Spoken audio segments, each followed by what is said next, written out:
लेखानगर ते छत्रपती शिवाजी चौक हा सिडकोतील महत्त्वाचा मार्ग आहे. मात्र रस्त्याच्या कडेला भाजी विक्रेते आणि फेरीवाल्यांनी अतिक्रमण केल्याने रस्ता अरुंद झालाय.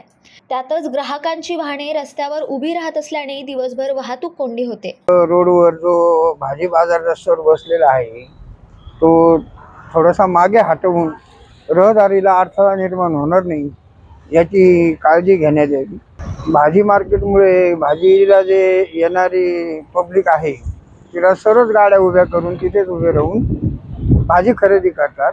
कृपया त्यांना एक विनंती आहे का गाडी साईडला लावून आपण भाजी बाजार वगैरे काय असेल तो करायचा आणि रहदारी ही सुरळीत चालू व्हावी.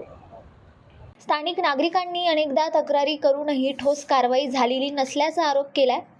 त्यामुळे अतिक्रमण हटवून वाहतूक सुरळीत करावी तसेच रस्त्यावर वाहने उभी करणाऱ्यांवर कारवाई करावी अशी मागणी नागरिकांकडून करण्यात आली आहे. न्यूज डेस्क आपलं नाशिक.